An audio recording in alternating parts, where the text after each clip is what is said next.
So, our agenda for today will be, first, we are going to talk about the general context about the peace agreement. then the intervention of Europe, then the intervention of USA, and then the whole role that the United Nations and the Security Council helped in this process. Las FARC means Fuerzas Revolucionarias Armadas de Colombia. The US and the European Union list them as a terrorist group. The conflict between the government and Las FARC has been the longest in Latin America, covering 50 years. In that time, over 1 million people have been killed and millions displaced. According to the United Nations, Las FARC make up to $600 million per year in profits from drug trafficking, kidnapping, extortion, and unofficial taxes called vacunas. Because of this, they were considered the third wealthiest terrorist group in the world. In 2009, U.S. reports say that Las FARC controlled 60% of the cocaine supply to the USA. After 4 years of negotiation between the government and Las FARC, they made a final agreement, but the Colombians have to approve it in a plebiscite. The Colombians vote no to the agreement, so the government, Las FARC, and the negotiation team had to make changes to the agreement. After this, they finalized the peace treaty. Nowadays, Las FARC already start disarming, stop drug trafficking, kidnapping, and extortions.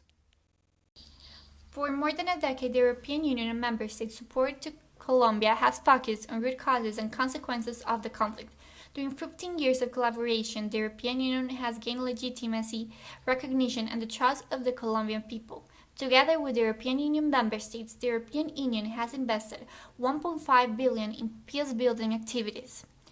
During the European Union SELAC Summit of 2015, the European Union and its member states confirmed at the highest level their willingness to set up a trust fund in support of the peace process in Colombia. It will enable the European Union to contribute to the implementation of the peace agreement effectively and in a coordinated way. The signature of constitutive agreement of the European Union Trust Fund for Colombia took place on Monday, 12 December 2016, in presence of the European Union High Representative and Colombian President.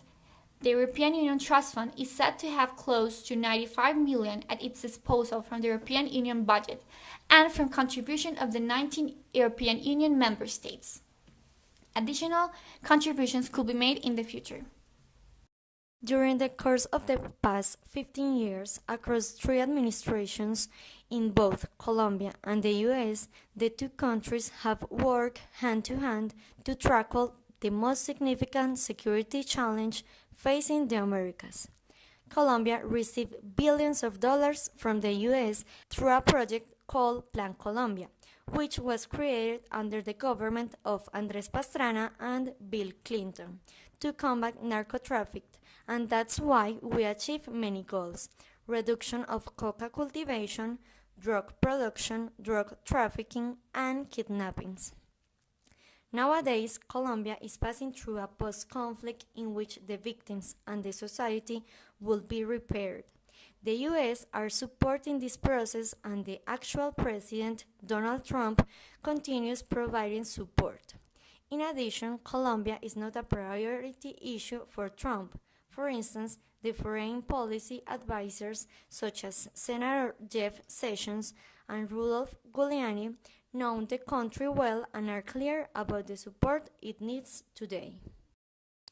A key factor in this process is the support that the United Nations has given to the country, given that this will also compromise all the member countries to extend their help to Colombia, and also in this way, the peace in Colombia will be an important topic in the different assemblies, giving the country more visibility in the international context.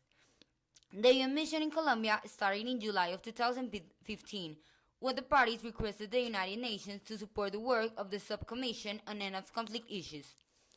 On January of 2016, the Secretary General welcomed the joint communique issued by the Government of Colombia and the FARC-EP, announcing their decision to ask the Security Council to establish a political mission.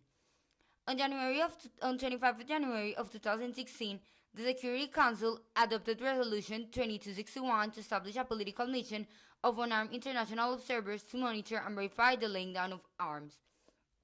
On the 4th of March of 2016, the Secretary General sent a letter to the President of the Security Council on the activities that the UN Secretariat was undertaking to prepare for the deployment of the UN mission in Colombia.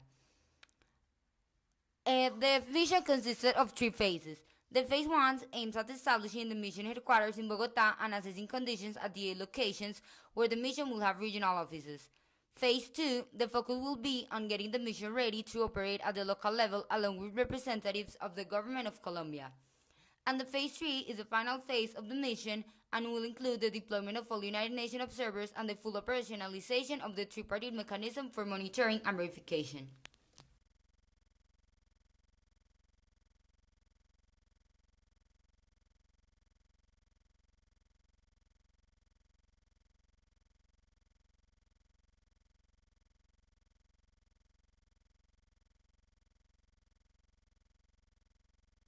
En general yo pienso que muy poco, primero porque independiente de post-conflicto o conflicto, Colombia no es un actor importante del orden internacional, no está en la lista de prioridades de ningún país, ninguna política exterior en términos generales se define por lo que pasa en Colombia, entonces en eso no es muy importante.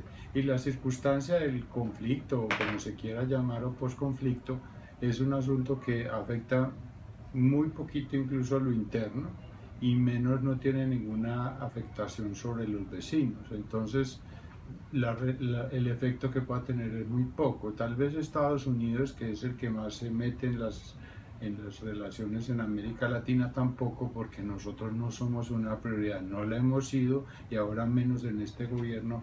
Colombia es una prioridad en América Latina porque eso se lo lleva a todo México. Entonces realmente es más un asunto interno con los poquitos efectos que pueda tener la firma de ese tratado.